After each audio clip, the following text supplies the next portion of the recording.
الكريم أما بعد فأعوذ بالله من الشيطان الرجيم بسم الله الرحمن الرحيم وأوحى ربك إلى النحل أن اتخذي من الجبال بيوتا ومن الشجر مما يعرشون ثم كلي من كل الثمرات فاسلكي سبل ربك ذللا يخرج من بطونها شراب مختلف ألوانه فيه شفاء للناس إن في ذلك لآيات لقوم يتفكرون۔ آج کے ہمارے درس کا موضوع ہے شہد کی مکھی اور ہمارے مسائل کا حل۔ یعنی شہد کی مکھی اللہ تعالیٰ کی ایک ادنا سی ایک حقیر سی مخلوق ہے، لیکن اللہ تعالیٰ نے اس چھوٹی سی مخلوق کے اندر انسان کی ہدایت کے لیے، رہنمائی کے لیے عبرت کا بہت سارا سامان جمع کر دیا ہے۔ اللہ رب العالمین نے قرآن پاک میں ایک سورت نازل فرمائی اور اس سورت کا نام ہے سورہ النحل، اور نحل کہتے ہیں شہد کی مکھی، یعنی شہد کی مکھی کے نام سے قرآن پاک کی ایک پوری سورت ہے۔ اب اس شہد کی مکھی میں کوئی ایسا خاص کمال تو ہے، ایسی خاص اس کے اندر خوبی ہے کہ اللہ مالک الملک نے قرآن پاک کی ایک بڑی سورت کا نام ہی شہد کی مکھی کے نام پر رکھ دیا۔ اب اس کے اندر ہمارے لیے بہت سارا عبرت کا سامان موجود ہے، نصیحت موجود ہے۔ تو سورہ نحل کی آیت نمبر 68 میں اللہ رب العالمین نے ارشاد فرمایا وَأَوْحَى رَبُّكَ إِلَى النَّحْلِ، وحی کی تیرے رب نے شہد کی مکھی کی طرف۔ کیا وحی کی؟ أَنِ اتَّخِذِي، کہ تو گھر بنا، من الجبال، پہاڑوں سے، وَمِنَ الشَّجَرِ، اور کچھ درختوں میں سے، وَمِمَّا يَعْرِشُونَ، اور کچھ اس میں سے جو لوگ چھپر بناتے ہیں۔ ثم کلی، پھر تو کھا، من کل ثمرات، ہر قسم کے پھلوں میں سے، فسلکی، پھر تو چل، سبل ربک ذللا، اپنے رب کے راستوں پر جو مسخر کیے ہوئے ہیں، یخرج من بطونها، نکلتا ہے اس کے پیٹ سے، نکلتی ہے اس کے پیٹ سے شراب، پینے والی چیز، مشروب، مختلف الوانہ، مختلف ہے اس کے رنگ، فیہ شفاء للناس، اور اس میں شفا ہے لوگوں کے لیے، ان فی ذلک لآیات لقوم یتفکرون، بے شک بلا شبہ اس میں لوگوں کے لیے یقیناً ایک نشانی ہے جو غور و فکر کرتے ہیں۔ اللہ تعالیٰ نے یہ آیات نازل کی شہد کی مکھی کے بارے، اور آخر میں فرمایا کہ اس میں نشانی ہے، کس کے لیے؟ غور و فکر کرنے والوں کے لیے، غور و فکر کرنے والے کے لیے اس میں نشانی، یعنی شہد کی مکھی، اس کا اڑنا، مختلف پھولوں پر بیٹھنا، شہد اپنے منہ میں لے کر آنا، پھر اپنے چھتے میں اس کو محفوظ کرنا، درختوں پر، پہاڑوں میں اور چھپروں پر چھتا بنانا، اس سب کے اندر نشانی ہے غور و فکر کرنے والوں کے لیے۔ اب اس کے اندر جو وہ نشانی ہے نا، وہ جو ہدایت ہے، وہ جو رہنمائی ہے، وہی آج کا ہمارا موضوع ہے، وہی ہم آپ کے سامنے بیان کریں گے۔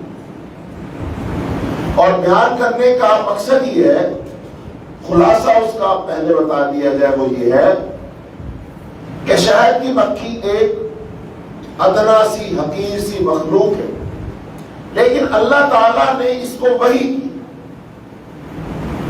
یہاں پر وحی کا معنی ہے الہام، کہ دل میں بات ڈالنا۔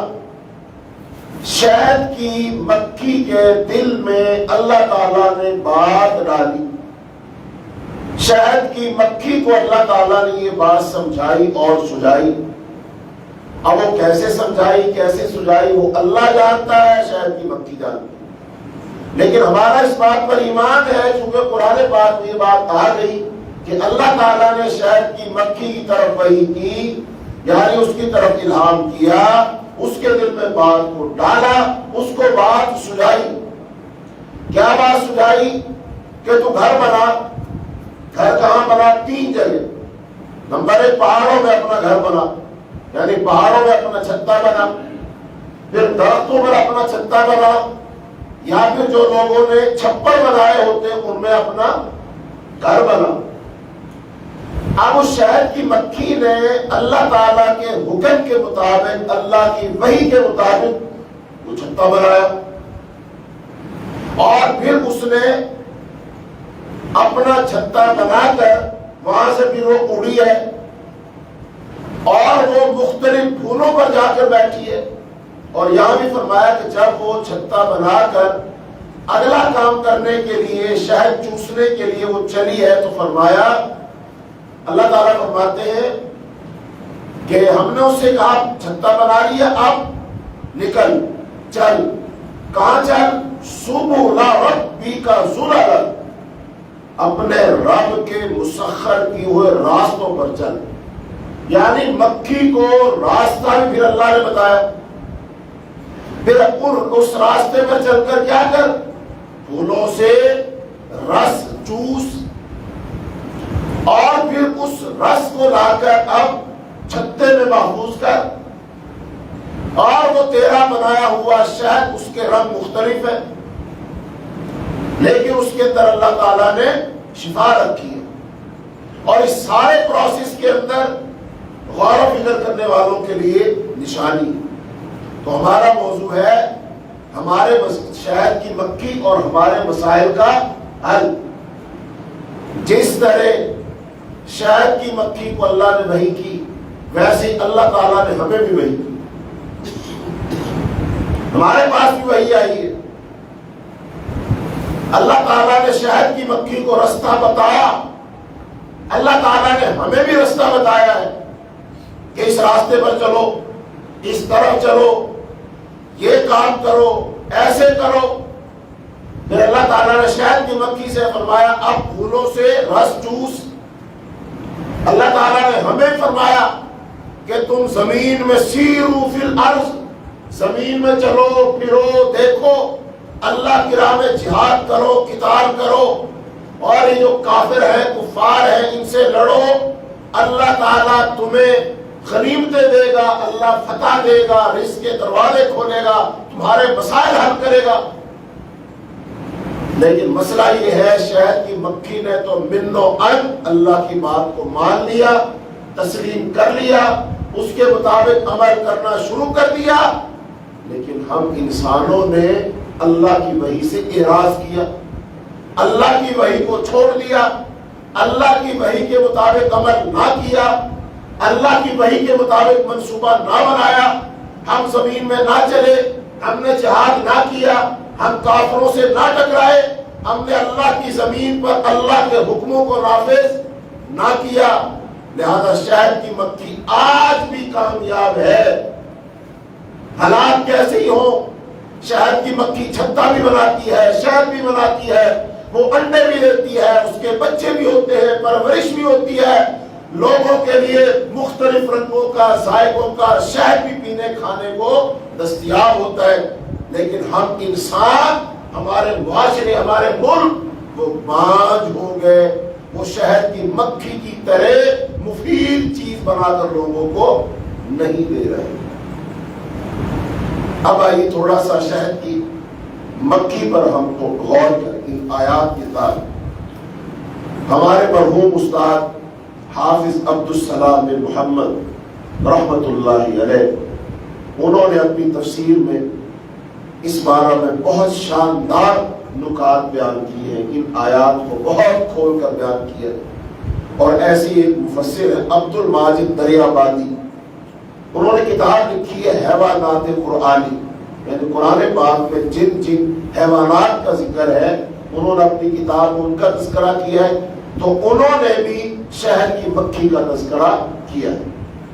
تو وہ آپ کے سامنے آج ہم بیان کریں گے، آپ سنیں گے حیران رہ جائیں گے، اتنی چھوٹی سی مخلوق، لیکن وہ ایک جو شہد کا چھتا ہوتا ہے وہ ہمارے لیے شہد کا ایک چھتا ہے، وہ ایک پوری سلطنت ہے، اس میں پورا نظام موجود ہے۔ اس کی جو مکھیاں ہیں ان کی مختلف اقسام ہیں، ان کے مختلف کام ہیں، ان کی مختلف ڈیوٹیاں ہیں، کون سی مکھی نے کیا کام کرنا ہے۔ گویا کہ آپ کہہ سکتے ہیں تھوڑا پیچھے جاؤ، ان مکھیوں میں لوہار بھی ہے، ترخان بھی ہے، معمار بھی ہے، مزدور بھی ہے، ان میں سپاہی بھی ہے، ان میں کارکن بھی ہے، ان میں پہرے دار بھی ہے، ان میں درمان بھی ہے، ان میں ایک ملکہ بھی ہے جس کا حکم اس پورے چھتے پر چلتا ہے، ساری مکھیاں جس کے حکم کے ماتحت کام کرتی ہیں، ایک ان کی ملکہ ہے۔ تو اس کا مطلب اس ملکہ کے ماتحت ہے وہ چھتا، اور اس چھتے کا سارا نظام، اور وہ جو مکھیاں ہیں ایک چھتے کے اندر وہ 50,000 ہے یا 60,000 ہے، وہ ساری کی ساری مکھیاں اپنی اس ملکہ کے حکم کے ماتحت کام کرتی ہیں، پورا نظام ہے، پوری سلطنت ہے وہ ایک۔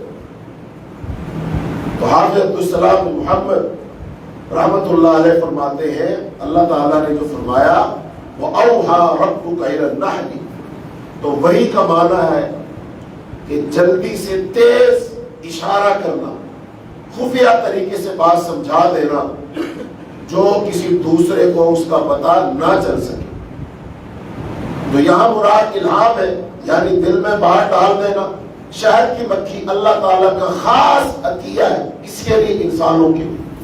یہ جو نحل ہے نا، نحل کا معنی ایک تحفہ ہوتا ہے، عطیہ ہوتا ہے، جیسے ہم کسی کو کوئی تحفہ دیتے ہیں تو نحل کہتے ہیں اس کو عربی میں۔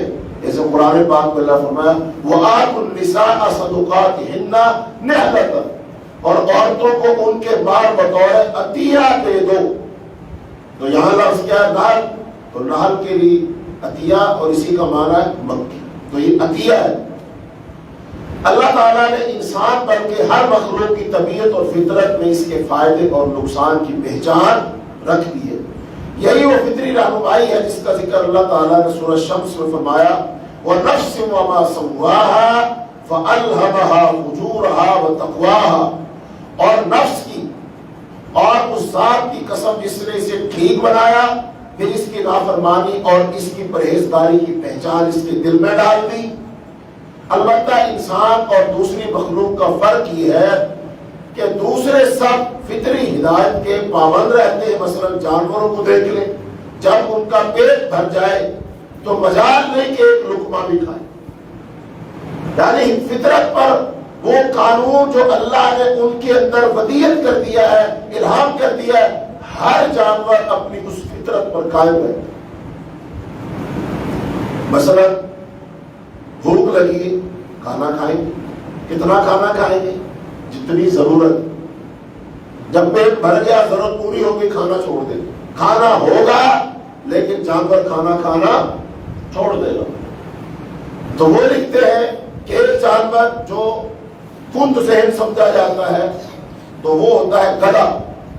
گدھا جسے سب سے کند ذہن سمجھا جاتا ہے، اللہ کی فطری ہدایت کے تحت بچے کو بھی اپنے اوپر سوار کر لیتا ہے، اور پانی کا نالا آنے پر ٹھہر کر اندازہ کرتا ہے کہ اگر پار کر سکتا ہو تو چھلانگ لگائے گا ورنہ نہیں لگائے گا۔ دیہاتوں میں ہم نے تو مشاہدہ کیا، گدھے کو آپ پکڑے، آگے لے کر جائیں، نالا آ گیا، کھالا آ گیا، پانی آ گیا، اب آپ اس کو کھینچیں گے وہ پیچھے کی طرف، آپ زور لگاؤ وہ پیچھے کھینچے گا، آپ آگے کھینچیں گے، کیوں؟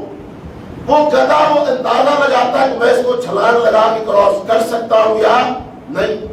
تو اس کے اندر سے جب یہ اشارہ مل جائے کہ تو کراس کر لے گا، چھلانگ لگا دے گا، پار ہو جائے گا، چھلانگ لگا دے گا، اور اگر اس کو معلوم ہو میں چھلانگ نہیں لگا سکتا، آپ اس کو ڈنڈے مار لو، آپ اس کو کھینچ لو، لیکن وہ چھلانگ نہیں لگا۔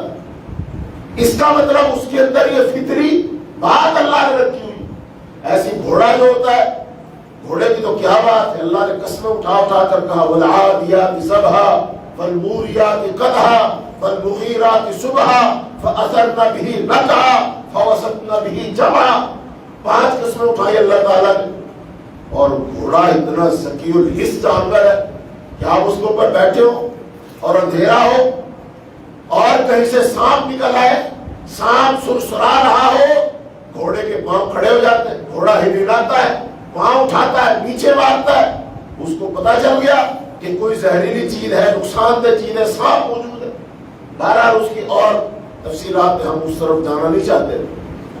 تو بہرحال گدھا بھی وہ تولتا ہے، دیکھتا ہے، میں کر سکتا ہوں نہیں۔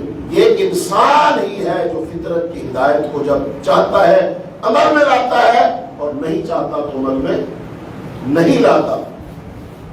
اور کئی دفعہ انسان کھانا کھا رہا ہوتا ہے، اتنا کھانا کھاتا ہے، اندر سے آواز بھی آ رہی پیٹ بھر چکا ہے، کھانا چھوڑ دے، لیکن پیٹ بھرتا ہے، آنکھیں نہیں بھرتی، نیت نہیں بھرتی، دل نہیں بھرتا، اور کھاتا رہتا ہے، حتیٰ کہ بد ہضمی یا ہیضے کا شکار ہو جاتا۔ فرماتے ہیں جو اللہ پاک نے فرمایا ان اتخذی من الجبال بیوتا، تو یعرشون کا معنی چھپر بنانے سے مراد گھر کے باہر یا کھیتوں میں بیٹھنے کے لیے سائے والے چھپر بھی ہیں، اور بانسوں اور سرگنڈوں وغیرہ کے وہ کھلے چھپر بھی جو انگوروں کی بیلیں چڑھانے کے لیے بنائے جاتے ہیں۔ دیہاتوں میں لوگ جنگل میں کام شام کرتے ہیں، کئی تو گھر بنا لیتے ہیں، کیا کرتے ہیں، 4 لکڑیاں کاٹتے ہیں، ان کے اوپر وہ سرگنڈے ڈال کر چھپر بنا لیتے ہیں، تو شاید کی مکھیاں اس چھپر میں بھی آ کے اپنا چھتا بنا لیتی ہیں۔ تو یہ فرمایا تینوں جگہ وہ یہاں پر وہ اپنا بنا سکتے ہیں۔ تو فرمایا مطلب یہ ہے کہ جو چاہو کھاؤ، اللہ پاک نے فرمایا ثم کلی من کل الثمرات، مطلب یہ جو چاہے کھاؤ، جیسے جسے کہتے ہیں نا حرام چھوڑ کر ہر چیز کھاؤ، یعنی تمہیں اجازت ہے۔ اس حکم کی تعمیل مشاہدے میں بھی آئی ہے کہ مکھیاں پہلے اپنا چھتا بناتی ہیں، پھر اس کے بعد خوراک بنانے کے لینے کے لیے نکلتی ہیں۔ تو یہاں پر مکھی کی تھوڑی تفصیل جو عبد الماجد دریابادی رحمۃ اللہ علیہ نے لکھی ہے مکھی کے بارے میں تفصیلات، وہ کہتے ہیں کہ مکھیوں کی کوئی 20,000 قسمیں، شہر کی جو مکھیاں ہوتی ہیں ان کی 20,000 کے قریب قسمیں ہیں جو شمار میں آ چکی۔ ہر چھتے میں 3 طرح کی مکھیاں ہوتی ہیں، ایک مکھی سب کی ملکہ ہوتی ہے اور سب اس کے حکم کے تابع ہوتی ہیں، کچھ نر ہوتی ہیں۔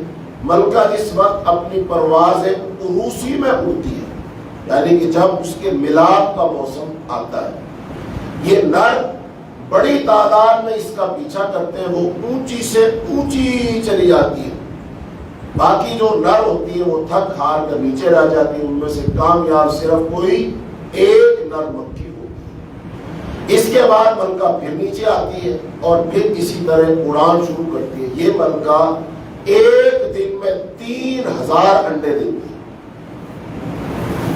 ملکہ مکھی جو ہے وہ ایک دن میں 3,000 انڈے دیتی ہے۔ مکھیوں کی بڑی تعداد کارکنوں کی ہوتی ہے، ان کا کام چھتے کی تعمیر اور اس کے انتظامات ہوتے ہیں۔ چھتے کے اندر ایک پوری دنیا آباد رہتی ہے، ایک بڑے چھتے میں 50 یا 60 ہزار مکھیاں ہوتی ہیں۔ 1000 مکھیاں پورے آرام سے وہ وہاں پر، اس میں بڑھئی بھی ہوتی ہے، مامار بھی ہوتی ہے، کمہار وغیرہ ہوتی ہے۔ کہنا چاہیے کہ ہر منظم انسانی پیشہ اختیار کیے ہوئے مکھیاں یہاں رہتی ہیں۔ کارکن مکھیوں کی عمریں اوسطاً 6 مہینے کی ہوتی ہے، ملکہ البتہ 3 سال تک زندہ رہتی ہے۔ جاڑوں میں مکھیاں بالکل کمزور اور نئی مردہ سی ہو جاتی ہیں، موسم بہار آتے ہی ان میں حرکت اور ایک نئی زندگی پیدا ہو جاتی ہے۔ یہ تفصیلات لکھی انہوں نے، حافظ عبدالسلام بن محمد جو انہوں نے تفصیلات لکھی، اب وہ تھوڑی سی سماعت فرماتے ہیں کہ اہل علم نے مکھیوں کے گھر بنانے کے بارے میں اس کے گھر بنانے، اس کے نظام زندگی اور شہر بنانے کے عمل پر بہت تحقیق کی ہے اور بہت ساری کتابیں لکھی۔ یہ چھوٹا سا جانور باقاعدہ ایک منظم حکومت کے تحت رہتا ہے، پورے چھتے کی ایک ہی ملکہ ہوتی ہے جس کے حکم اور تقسیم کار کے مطابق تمام مکھیاں عمل کرتی ہیں۔ یہ ملکہ دوسری مکھیوں سے قد و قامت اور وضاقتہ میں تھوڑی ممتاز ہوتی ہے۔ مکھیاں اس کے لیے خاص غذا مہیا کرتی ہیں جسے غذاء الملکہ کہتی ہیں، جو نہایت طاقتور خوراک ہوتی ہے۔ یہ ملکہ 3 ہفتوں میں 6000 سے 12000 تک انڈے دیتی ہے۔ اس کے حکم اور فرائض کی تقسیم کے مطابق تمام مکھیاں الگ الگ کام سر انجام دیتی ہیں۔ کچھ دربان ہوتی ہیں، کچھ جو کسی اجنبی کو اندر نہیں آنے دیتی، کچھ انڈوں کی حفاظت کرتی ہیں، کچھ نئے نکلنے والے بچوں کی تربیت کرتی ہیں، کچھ موم کے ساتھ چھتا بنانے کے لیے معماری کا کام کرتی ہیں، کچھ وہ ہیں جو انہیں موم پہنچاتی ہیں۔ بعض سپاہی ہوتی ہیں جن کا کام چھتے کی حفاظت اور دشمن کا مقابلہ کرنا ہوتا ہے۔ کچھ پھولوں اور پھلوں سے رس چوستی ہیں جو ان کے پیٹوں کے کارخانے میں شہد بنتا ہے۔ وہ مکھیوں اور ان کے بچوں کے لیے خوراک اور انسان کے لیے غذا و دوا بنتا ہے، جبکہ موم انسان کی متعدد ضروریات مثلا روشنی، علاج وغیرہ کے کام آتا ہے۔ ان کا چھتا بھی قدرت کی کاریگری کا عجیب نمونہ ہے۔ اب چھتے کی بات، جو ان کا چھتا ہے مکھیوں کا، ہر سوراخ جو ہے وہ ہوتا ہے مسدس۔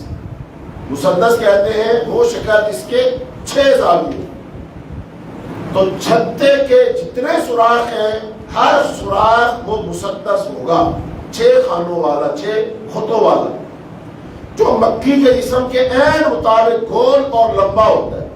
ہر ضلع ایسا برابر کہ پرکار اور مستر سے، پیمانے سے بھی کوئی فرق نہیں نکلے گا۔ مسدس بنانے میں یہ حکمت ہے، یعنی مکھی اس کے 6 ضلع کیوں بناتی ہے، 5 ضلعوں والا سوراخ کیوں نہیں بناتی؟ تو مسدس بنانے میں یہ حکمت ہے کہ گول یا مربع یا کسی بھی اور شکل کا ہوتا یا گھر کے اندر مکھی کے جسم سے زائد جگہ بچ جاتی یا گھروں کے باہر درمیان میں جگہ بچ جاتی۔ یہ مکھیاں صفائی کا نہایت اہتمام کرتی ہیں، اپنے فضلے کے لیے الگ جگہ مقرر کرتی، ہوتا چھتا ہی ہے، لیکن اب انہوں نے فضلہ یعنی کہہ لیجیے مکھیوں کی لیٹرین، واش روم کی جگہ وہ چھتے میں بالکل ایک طرف ہوتی، چھتے سے فضلہ ساتھ ہی ساتھ باہر نکالتی رہتی ہے، ہمیشہ صاف پانی پیتی ہے۔ کوئی گندگی سے آلود مکھی آ جائے تو وہ جو دربان ہوتی ہے نا، پہرے دار مکھی، وہ اس کو اندر نہیں آنے دیتی بلکہ انہیں مار دیا جاتا ہے۔ بیکار مکھیوں کو بھی قتل کر دیا جاتا ہے۔ اگر کوئی مکھی مر جائے تو فوراً اسے باہر پھینک دیا جاتا ہے۔ گرمی کی شدت سے شہد اگر پگھلنے لگے، گرمی کی شدت، گرمی بہت زیادہ، لو چل رہی ہے، شہد اگر چھتے سے نیچے ٹپکنے لگے، گرنے لگے تو شہد ضائع ہو جائے گا۔ تو مکھیوں کو اللہ نے کیا حکم دیا ہوا ہے، کیا سجھایا ہے کہ گرمی کی شدت سے شہد گرنے کا خطرہ ہو تو پروں سے ہوا دے کر اسے ٹھنڈا کرتی ہے، بھنبھناہٹ کی آواز آتی ہے اور اس سے شہد ٹھنڈا ہو کر جم جاتا ہے اور گرتا نہیں ہے۔ ملکہ مکھی کے علاوہ کوئی اور ملکہ ظاہر ہو تو اسے قتل کر دیا جاتا ہے، یعنی کہ ملکہ تو ہے ایک، اگر کوئی اور ملکہ پیدا ہوگی، ظاہر بات وہ ملکہ بنے گی، سائز میں بڑی ہوگی، اسے قتل کر دیا جاتا ہے، اسے مار دیا جاتا ہے۔ چونکہ ایک چھتے میں 2 ملکائیں، ایک نظام میں 2 بادشاہ، 2 حکمران نہیں ہو سکتے۔ اب اس پہ ہم بات کریں گے آگے کہ ہمارے ملک میں دیکھیں جہاں جہاں جمہوری حکومتیں ہوتی وہاں پر تو جتنی جماعتوں کے سربراہ ہوتے سارے کے سارے وزیر اعظم بننے کے چکر میں ہوتے، لیکن اسلامی حکومت میں قانون کیا ہے؟ جب ایک خلیفہ نامزد ہو گیا، مثلا حضرت ابوبکر صدیق رضی اللہ عنہ خلیفہ بن گئے، لہذا ان کے خلیفہ بن جانے کے بعد کوئی دوسرا شخص خلیفہ بننے کی اگر خواہش کرے گا، اس کے لیے کوشش کرے گا، رائے ہموار کرے گا، لوگوں سے بات چیت کرے گا، اسے حکم ہے کہ اسے قتل کر دیا جائے، بھلے وہ کتنا ہی نیک آدمی ہے۔ اس کا مطلب ایک نظام میں 2 بادشاہ، ایک میان میں 2 تلواریں، ایک فوج کے 2 سپریم کمانڈر، ایک اسکول کے 2 ہیڈ ماسٹر نہیں ہو سکتے۔ ہاں نائب ہو سکتا ہے لیکن ہیڈ ماسٹر نہیں تھا. بہرحال اگر کوئی اور بن کا ظاہر ہے تو اسے قتل کر دیا جاتا ہے تاکہ نظام میں خرابی پیدا نہ ہو، جیسا کہ خلیفہ کی موجودگی میں دوسرے دعوے دار کو قتل کر دیا جائے. غرض ایک عجیب منظم سلطنت ہے جو انسان کے فائدے کی خاطر مصروف عمل ہے. اشارہ کہاں ہو رہا ہے؟ جو ہمیں چھتا نظر آتا ہے وہاں پر یہ منظم نظام ہے. اب آپ یہ کہہ سکتے ہیں کہ شہر کی مکھیوں نے وہ جو چھتا بنایا ہے وہاں پر ریاضیاتی قوانین، جتنی بڑی بڑی آپ کی عمارتیں بنتی ہیں، مثلا دنیا میں بڑی عمارتوں میں سے ایک عمارت کیا برج خلیفہ، مکہ ٹاور، 100 200 300 منزلہ کی عمارتیں بنتی ہیں، وہ ریاضی کے اصولوں کے مطابق بنتی ہیں. وہ جو انجینئر ہوتے ہیں وہ ریاضی کے اصولوں کے مطابق عمارتیں بناتے ہیں. اب بتائیے ذرا ان مکھیوں نے جو چھتا بنایا اور سارے سوراخ ایک جیسے اور 6 اضلاع والے، کسی میں کوئی فرق نہیں ہے، ان کو ریاضی کس نے پڑھایا؟ ریاضی کا اصول کس نے پڑھائے؟ یہ اللہ نے پڑھائے. ان کو پڑھانے والا اللہ ہے، ان کو سکھانے والا اللہ ہے. اس کا مطلب جب اللہ سکھائے، اللہ کی ہدایت آئے، اللہ کی رہنمائی آئے، اللہ کی وحی آئے، اس کو ہم مان لیں تو ہمارے سارے کام ٹھیک ہو سکتے ہیں، ہمارے سارے معاملات سدھر سکتے ہیں. جیسے ایک شہر کی مکھی کے سارے کام درست ہوتے ہیں، ایسے ہمارے بھی سارے کام کیا ہو جائیں. لیکن شہر کی مکھی نے تو اپنا سر جھکا دیا اللہ کی وحی کے آگے، لیکن ہم نے اللہ کی وحی کو معطل کیا ہوا ہے. ہمارے پاس اللہ کی وحی موجود ہے کہ نہیں؟ کہاں موجود ہے؟ قرآن پاک کی شکل. یہ وحی ہے، یہ کتاب ہدایت ہے، رہنمائی دے رہی ہے، یہ حلال، یہ حرام، یہ جائز، یہ ناجائز، یہ ہدایت، یہ گمراہی، یہ کرو، یہ نہ کرو. شہر کی مکھی نے مان لیا، ہم ماننے کے لیے تیار. اس لیے شہر کی مکھیاں آج بھی خوشحال ہیں، چھتے بنا رہی ہیں، شہد بنا رہی ہیں، کھا رہی ہیں، پی رہی ہیں. لیکن ہم انسان کیا ہے؟ مشکلات کا شکار ہے نا، پریشان حال ہے، کاسائے گدائی لے کر ملکوں مانگتے پھر رہے. بہرحال انہوں نے آگے لکھا، فرمایا اللہ تعالیٰ فَاسْلُكِي سُبُلَ رَبِّكَ ذُلَلًا، یہ ضرور ان کی جمع ہے ذُلَلًا، اس کا معنی ہے مطیع اور مسخر، اور یہ سبل سے ہاتھ بنتا. فرماتے یعنی گھر بنانے کے بعد شہد بنانے والی مکھیاں دن کو نکلتی ہیں اور بعض اوقات پھولوں اور پھلوں کی تلاش میں بہت دور نکل جاتی ہے، پھر پیٹ میں پھلوں کا رس اور پاؤں میں موم کا مادہ لے کر آتی ہے. رس کہاں ہوتا ہے؟ پیٹ میں، اور پاؤں میں اٹھایا ہوتا ہے موم. اب اگر آپ نے کبھی چھتا دیکھا ہو، ہم تو خوب واقف ہیں چونکہ تھوڑا شہد کا کام کرتے ہیں. یہ درخت ہے، یہاں چھتا بنائی گئی، پہلے اس کے ساتھ وہ ایک دیوار بنائی گئی، سخت ترین موم یہاں لگائے گی، وہ پلاسٹک سے بھی زیادہ سخت ہوتا ہے، پھر اس کے دونوں طرف سوراخ بنائی گی. اب یہ جو چیز ہے جس کے ساتھ یہ چھتا بنا رہی ہے، یہ بھی وہ لاتی ہے کہاں سے؟ پھولوں سے نکال کے لاتی ہے. یعنی شہد الگ لاتی ہے اور چھتا بنانے کے لیے مٹیریل الگ لاتی ہے. اس کا مطلب اب وہ مکھی جو پھولوں سے موم بھی لاتی ہے، شہد بھی لاتی ہے. اب مثلا میں اور آپ تو انسان ہیں، میں آپ کو یا مجھے، ہم چلے کسی باغ میں، آموں کا باغ ہو، کنوں کا باغ ہو، بیری کا باغ ہو، وہاں پر پھول ہوں گے. میں اور آپ ایڑی چوٹی کا زور لگا لیں، مشینیں لے گئے، سارا دن لگے رہیں، ایک چھٹاک شہد نہیں بنا سکتے. بنا سکتے؟ اب میری عقل بڑی ہے تو مکھی، اشرف المخلوق مکھی ہے تو میں تو انسان اشرف المخلوق ہے نا. لیکن یہ اتنا بڑا عقل مند، سمجھدار، دانشور ہونے کے باوجود مکھی والا کام کر کے دکھا، شہد بنا کے دکھا. کھانا تو ہر کوئی چاہتا ہے، شہد، خالص شہد کی تلاش میں ہر کوئی ہوتا ہے، شہد میں شفا ہے، بطور خزاں کے علاج کے ہم استعمال کرتے، بنا کے دکھا شہد، نہیں بنا سکتے۔ کیوں نہیں بنا سکتے؟ چونکہ وہ خاص ہدایت اللہ نے، وہ خاص مہارت، وہ خاص عقل، وہ خاص سمجھ اللہ نے مکھی کو، اس کو شہد کی مکھی کو عطا کی۔ لہذا جب اللہ کی ہدایت اور وحی کے مطابق مکھی عمل کر کے کامیابی سے شہد بنا سکتی ہے، تو میں اور آپ اگر اللہ کی ہدایت پر وحی پر چلے، ہم دنیا میں اپنا فریضہ سر انجام دے سکتے ہیں۔ مکھی کا کام یہ نہیں ہے کہ دنیا میں اعلاء کلمت اللہ کے لیے کام کرے، تبلیغ کا کام کرے، دنیا سے باطل کو مٹائے، شیطان کا رستہ روکے، طاغوت اور طاغوت کی حکومتوں کو باز کرے، باطل نظاموں کا خاتمہ کرے۔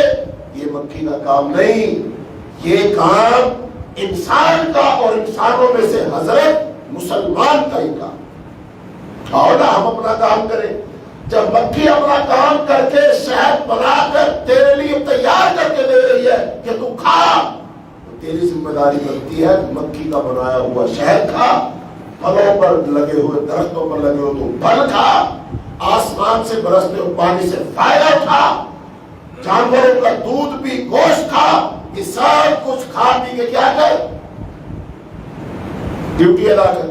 ڈیوٹی کیا ہے؟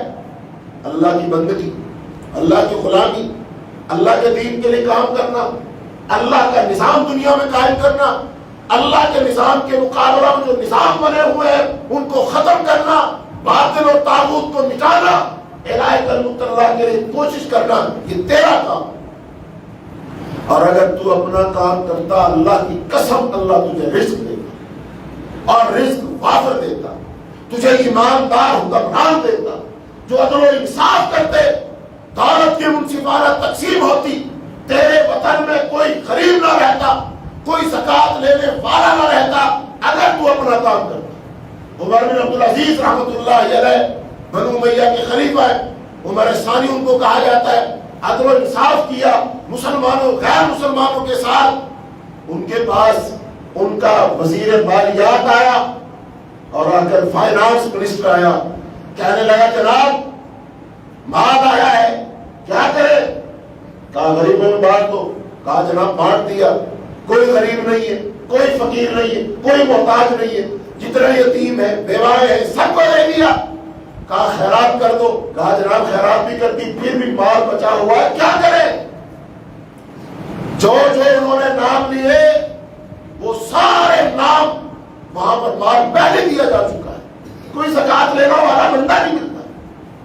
حالانکہ ان کا دور حکومت کتنا ہے؟ تقریباً 2.25 سال یا 2.5 سال صرف۔ کیسے اتنی دولت آ گئی؟ اس لیے اللہ کے حکم کے مطابق حکومت عدل و انصاف کیا، حدود اللہ کو نافذ کیا، اس کی برکت ہے۔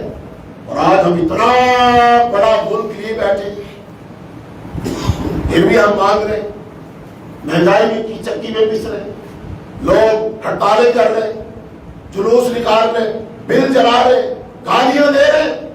یہاں پر میرے بھائیوں دھیان سے بات سن لو، جن لوگوں سے ہم شکوہ کر رہے ہیں نا، اصل میں ان کے پاس آپ کے مسائل کا حل نہیں۔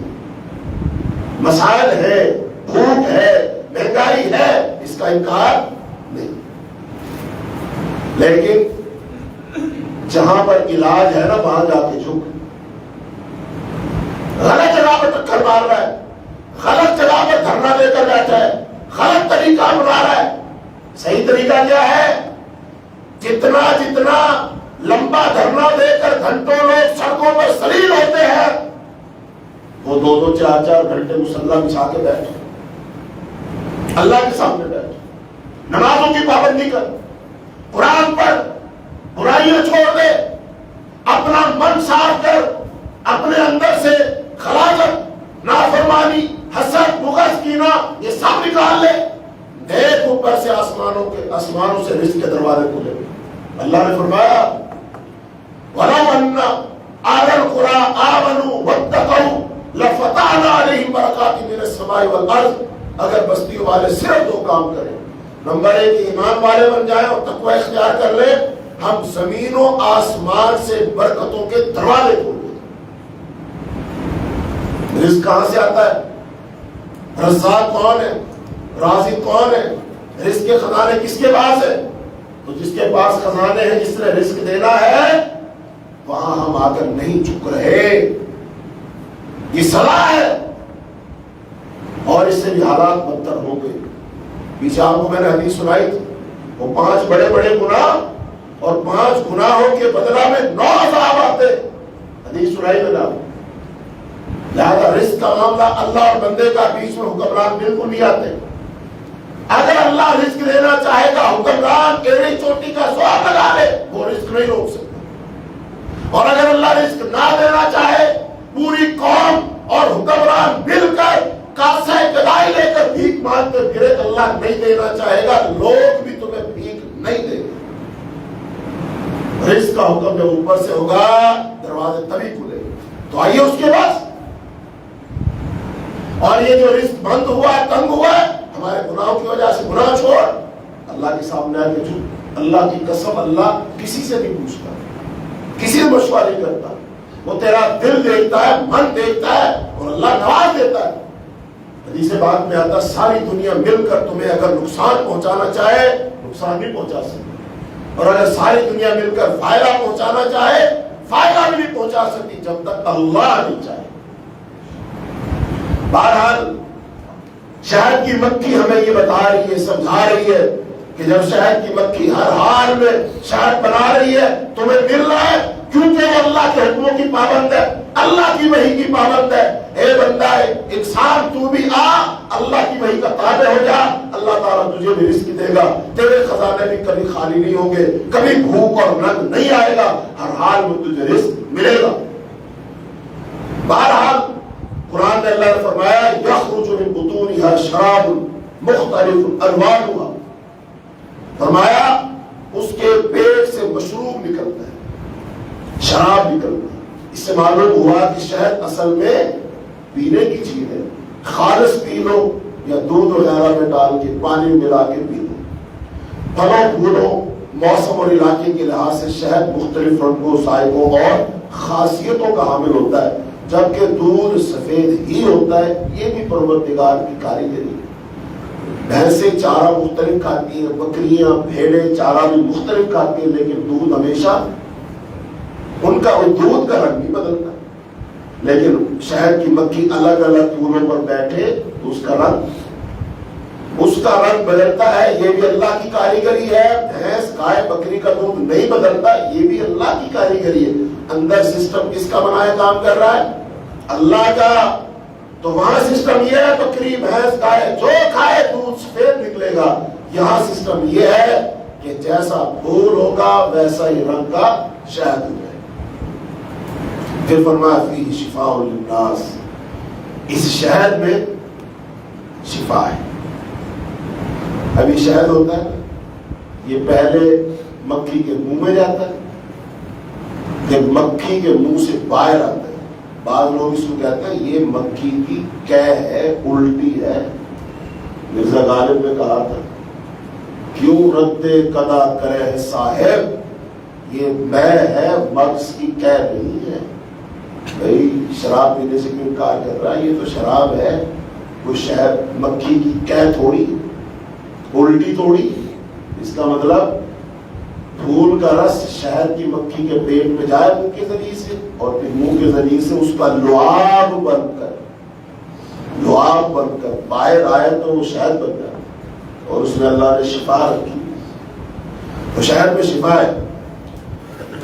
اس میں بھی اللہ تعالیٰ کی عظیم قدرت ہے کہ ایک زہریلے کیڑے کے پیٹ میں تیار ہونے والے مشروب میں لوگوں کے لیے شفا ہے. وہ جو شہد کی مکھی کی وہ پیچھے ہوتی ہے، اس میں ڈنگ ہوتا ہے، وہ ڈنگ مارتے تو سوجن ہو جاتی ہے، تکلیف ہو جاتی ہے. زیادہ مکھی کسی کو لڑ جائے بندہ مر بھی جاتا ہے. اس کے ساتھ ہی پیٹ میں شہد بن رہا ہے. کتنی سی فیکٹری ہے، چھوٹی سی فیکٹری ہے. اسی میں ڈنگ کا زہر بھی ہے، اسی میں شہد بھی. یہ کاریگری اللہ تعالیٰ. پھر یہاں شفا ہو، یہ نکرہ لفظ لائے گا جو اس بات کے تحت آئے، اس لیے اس کا ہر مرض کے لیے شفا ہونا تو واضح نہیں ہوگا. اس طرح للناس کا یہ لام الف لام بھی جنس یا استغراق کے لیے مانے تو سب لوگوں کے لیے شفا مراد ہوگی، آج کے لیے مانے تو پھر انہی کے لیے شفا ہوگی جن کا علاج شہد سے ہو سکتا ہے۔ شفا ان میں تنوین کا ترجمہ بڑی شفا بھی ہو سکتا ہے۔ بہرحال شہد چونکہ بے شمار پھولوں پھلوں کا خلاصہ ہے جن میں سے ہر ایک کسی نہ کسی بیماری کا علاج ہے، اس لیے شہد میں ہر بیماری کا علاج ہونا کچھ بعید نہیں۔ جس طرح اب کئی ہومیو اور دوسرے ڈاکٹر ایک ہی وقت میں بہت سی دواؤں کا مجموعہ دے دیتے ہیں کہ کوئی دوا تو بیماری کے مطابق ہوگی، غرض شہد اللہ تعالیٰ کی عظیم نعمت ہے، اس میں لذت بھی ہے اور شفا بھی۔ شہد میں خوبی یہ ہے کہ وہ نمی کو جذب کرتا ہے اور اس میں جراثیم زندہ نہیں رہ سکتے، اس لیے زخم اور پھوڑے پر لگانے سے وہ درست ہو جاتا ہے۔ یہ بہت سارے لوگوں نے اپنا تجربہ بتایا کہ وہ میدان جنگ میں تھے، افغانستان میں جہاد کر رہے تھے روس کے خلاف، اب ان کے پاس شہد ہوتا تھا لیکن گولی لگی، جسم زخمی ہو گیا، کہتے ہمارے پاس کچھ نہیں ہوتا تھا صرف اوپر شہد لگاتے، تو شہد لگانے سے اللہ پاک کیا دے دیتا؟ شفا دے دیتا۔ تو یہ بہت سارے حکیموں کا طباء کا تجربہ ہے کہ زخم کے اوپر شہد لگا دو اللہ پاک شفا دے دیتا ہے، لہذا زخم اور پھوڑے پر لگانے سے درست ہو جاتا ہے۔ آنکھوں اور پیٹ کی بیماریوں کا علاج ہے نہیں بھائی، بزرگوں اور بہت سارے لوگوں کی آنکھوں میں آج کل تکلیف ہو رہی ہے، تو کہیں سے خالص شہد مل جائے تھوڑا ڈالو، ایک دفعہ تو آپ کو صحیح نچا دے گا، بہت چمائے گا، بڑا لگے گا، لیکن آپ کی آنکھ کی صفائی بھی کر دے گا۔ لہذا اس کو پتلا کرنا میسر ہو تو وہ ڈراپ لے لو، جو شیشہ ڈراپ والا شیشہ، اس میں شہد ڈالو، تھوڑا زمزم ڈالو، مکس کر لو اور آنکھوں میں ڈال لو۔ اب تو یہاں ہم نہیں کرتے، جب ہم پڑھا کرتے تھے اپنے مدرسے میں تو وہاں پر ہم سال میں ایک آدھ دو دفعہ وہ ضرور ڈالا کرتے تھے۔ اب ظاہری بات ہے سارے دوست احباب نہیں ڈالتے، تکلیف ہوتی ہے، پھر کیا کرتے کلاس روم میں جیسے ہم 3-4 لوگ کمرے میں بیٹھ گئے، جو بندہ وہاں سے داخل ہوگا 3-4 نے اس کو پکڑا، 2 نے ہاتھ پکڑے، 2 نے پاؤں پکڑے، ایک نے زبردستی آنکھ کھولی اور 2 قطرے ڈال، بس بندہ پھر چیختا چلاتا بھاگتا دوڑتا پھرے لیکن شہد ڈال دیا، اور اس کا فائدہ کیا ہوتا تھا؟ آنکھ بالکل صاف شفاف ہو جائے۔ تو لہٰذا یہ نسخہ ہے، یہ شہد جو ہے آنکھ میں ڈال لیا جائے تو یہ آشوب چشم جو مرض چل رہا ہے آج کل، تو اللہ پاک اس سے شفا دیتا ہے۔ شاید یہ چینی نہ ہو، خالص ہے۔ تو رسول اللہ صلی اللہ علیہ وسلم کے پاس ایک صحابی آئے تھے، کہا جی پیچس لگے ہو، آپ نے فرمایا شہد کھلاؤ، وہ گیا شہد کھلایا، آیا کہا جی اور زیادہ پیچس لگ گئی، کہا اور جاؤ اور شہد کھلاؤ، اور کھلایا، کہا جی اور لگ گئے۔ رسول اللہ صلی اللہ علیہ وسلم نے فرمایا تیرے بھائی کا پیٹ جھوٹ بولتا ہے، اللہ کا قرآن سچا ہے۔ کیا مطلب؟ اللہ فرما رہا ہے شہد میں شفا ہے اور تیرے بھائی کا پیٹ ٹھیک نہیں ہو رہا، کیا مطلب؟ وہ جھوٹا ہے، وہ ٹھیک ہوگا مطلب۔ پھر حدیث میں آتا ہے اس کو اور شہد پلایا پھر وہ ٹھیک ہو گیا۔ تو یہاں سے لکھا ہے شارحین نے شہد 2 کام کرتا ہے۔ نمبر 1 پہلے پیٹ کی صفائی کرے گا، کیونکہ جس کی وجہ سے پیٹ خراب ہے وہ اندر جراثیم موجود ہے، لہذا پیٹ کو صاف کر دے گا اور پھر اس کے بعد بندے کو ٹھیک بھی کر دے گا۔ تو رسول اللہ صلی اللہ علیہ وسلم نے اس حال دستوں کے مریض کو بار بار شہد پلانے اور آخر کار اس کے تندرست ہونے کی حدیث صحیح بخاری میں ہے۔ حقیقت یہ ہے اس آیت اور احادیث سے معلوم یہی ہوتا ہے کہ شہد ہر بیماری کے علاج ہے، مگر ہر بیماری کے اس کی مقدار خوراک اور طریقے استعمال تجربے اور تحقیق ہی سے طے ہو سکتا ہے، جو حکیم حضرات اطباء کا کام ہے اور ان کی ذمہ داری۔ مگر افسوس کہ اس پر مسلمان اطباء نے اتنی محنت نہیں کی، اس خزانے سے کما حق کو فائدہ نہیں اٹھا سکے۔ البتہ اس کی ایک خاصیت سے تمام مسلم اطباء شروع سے فائدہ اٹھاتے ہیں، یہ اہم بات ہے سنیں، وہ یہ کہ اس شہد میں رکھی ہوئی چیز محفوظ ہو۔ شہد میں آپ کوئی چیز رکھ دے ڈبو دے، شرط یہ ہے وہ چیز 10 سال 20 سال 50 سال بھی رکھی رہے، وہ چیز کبھی خراب نہیں ہوئی۔ تو اس لیے جو حکیم حضرات ہوتے ہیں نا، وہ اس میں وہ جو بناتے ہیں معجونے اور خمیرے بناتے ہیں، لہذا وہ شہد میں بناتے ہیں اور وہ سینکڑوں برس رکھے رہنے کے باوجود کبھی خراب نہیں ہوتے، جس سے وہ دواؤں کو محفوظ رکھنے کے لیے الکوہل شراب استعمال نہیں کیا کرتے۔ اسلامی اطباء جو تھے وہ شراب استعمال نہیں کرتے تھے۔ آج کل کی جو دوائیں ان کو محفوظ کرنے کے لیے کیا شراب ملائی جاتی ہے، خاص طور پہ کھانسی کے سیرپ اس میں الکوہل ہوتا ہے، یا پھر جو یہ اس کی ہومیوپیتھک دوائیاں ہوتی ہیں ان میں بھی الکوہل وغیرہ ہوتا ہے۔ بہرحال آخر میں لکھتے ہیں ان فی ذلک لآیۃ، بے شک اس میں نشانی ہے۔ تو شہد کی مکھی کے حبال سے اللہ تعالیٰ کی قدرت اور وحدانیت کا علم غور و فکر کرنے والوں ہی کے لیے نصیب ہوتا ہے۔ شاہ عبد القادر رحمۃ اللہ علیہ وہ لکھتے ہیں تین پتے بتائے برے میں سے بھلا نکلے۔ نمبر 1 جانور کے پیٹ سے دودھ، نمبر 2 نشے کے انگور اور کھجور سے پاک روزی، نمبر 3 مکھی کے پیٹ سے شہد۔ یعنی اس قرآن سے جاہلوں کی اولاد عالم نکلے گی، رسول کے وقت میں یوں ہی ہوا، کافروں کی اولاد کامل ہوئی۔ اب اس پر چند ایک باتیں جو ہم نے نوٹ کی ہیں، 2-3 باتیں وہ آپ کو سنا دیتا ہوں۔ نمبر 1 تو مکھی نے چھتا بنایا ریاضیاتی اصولوں کے مطابق۔ آج کل کہیں بھی کوئی بندہ دکان کھولتا، فوڈ کا کوئی اڈا کھولتا، کون آتا چیک کرنے کے لیے؟ محکمہ خوراک والے، اور چیک کر کے بتاتے ہیں کہ تمہاری چیزیں معیار صحت کے قوانین کے مطابق ہے یا نہیں، اور جو پاس کر دیں ایک سرٹیفکیٹ لوگوں نے لگایا ہوتا اپنی دیواروں پر، اس کا مطلب محکمہ فوڈ نے ان کو اتھارٹی دی ہے تمہاری چیزیں کیا ہے معیار۔ تو شہد کی مکھی جو شہد بنایا ہے تو قوانین صحت کے مطابق شہد بنایا گیا ہے، اس میں کوئی خرابی۔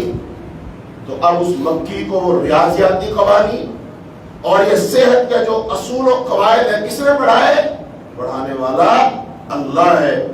دوسرا یہ کہ مکھیوں کا چھتا محض ایک چھتا نہیں ہوتا، بلکہ ایک منظم ریاست اور کارخانہ ہوتا ہے جس کا اپنا ایک منظم نظام ہوتا ہے، جس کے سب پابند ہوتے ہیں اسی نظام اور اہل نظام کی محنت کا صلہ شہد ہوتا ہے۔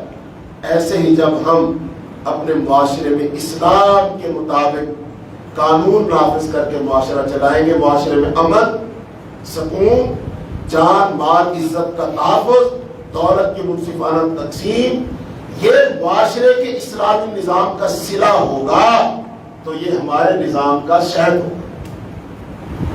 اگر ہم اپنا نظام بنا لیں تو معاشرے میں سے آپ کو شہد ملے گا، مطلب یہ ساری چیزیں ملیں گی، جان مال عزت کا تحفظ ہو جائے گا، بدامنی ختم ہو جائے گی، بے سکونی ختم ہو جائے گی، دھوکہ فرار ختم ہو جائے گا، تو معاشرہ خود بخود کیا بن جائے گا؟ جنت نظیر بن جائے گا۔ اور آخری بات یہ ہے کہ اس میں فرمایا نا کہ غور و فکر کرنے والوں کے لیے نشانی ہے۔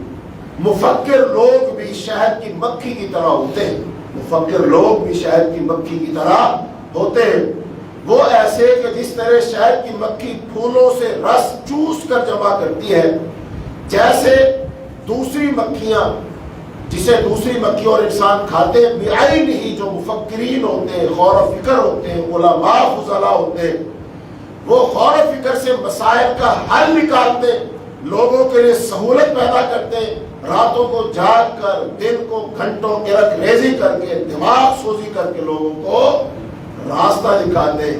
لہذا عوام الناس کو ان علماء کی اتباع کرنی چاہیے جو قرآن و سنت سے مسائل کا حل پیش کرتے ہیں۔ تو جب علماء غور و فکر کریں گے اللہ تعالیٰ ان کے ذہن بھی کھول لے گا اور قرآن و سنت اور وحی سے ان کے مسائل کے حل نکل آئیں گے۔ تو ہمارا آج کا موضوع تھا شہد کی مکھی اور ہمارے مسائل کا حل۔ تو قرآن پاک کی سورہ نحل کی آیات ہیں، ان کو پڑھیں، سمجھیں، غور کریں اور تہیہ کریں کہ ہم بھی آج کے بعد اللہ کی وحی کی اتباع کریں گے، پیروی کریں گے، ہم بھی رسول اللہ صلی اللہ علیہ وسلم کی سیرت و سنت کو اپنائیں گے، جو انہوں نے ہدایت دی ان پر عمل کریں گے، تو انشاءاللہ جیسے وہ منظم ریاست چل رہی ہے ہماری ریاست بھی منظم ہو جائے گی اور یہ چلنا شروع ہو جائے گی۔ اللہ تعالی ہمیں قرآن و سنت کو سمجھنے، اس پر عمل کرنے کی توفیق عطا فرمائے۔ اللهم إنا نسألك الهدى والتقى والعفاف والغنى. اللهم إنا نسألك الجنة الفردوس. اللهم إنا نسألك الجنة الفردوس. اللهم إنا نسألك الجنة الفردوس. اللهم إنا نعوذ بك من عذاب النار. اللهم إنا نعوذ بك من عذاب النار. اللهم إنا نعوذ بك من عذاب النار. يا شافي يا شافي يا شافي. اللهم إنا نسألك باسمك الشافي. اللهم اشفنا واشف مرضانا ومرضى المسلمين. اللهم اشفنا بشفائك وداونا بدوائك يا رب العالمين. يا شافي الأمراض اللهم اشف مرضانا ومرضى المسلمين. اللهم أنت الشافي لا شفاء إلا شفاؤك شفاء لا يغادر سقما. وصلى الله تعالى على خير خلقه محمد وعلى آله وأصحابه أجمعين برحمتك يا أرحم الراحمين.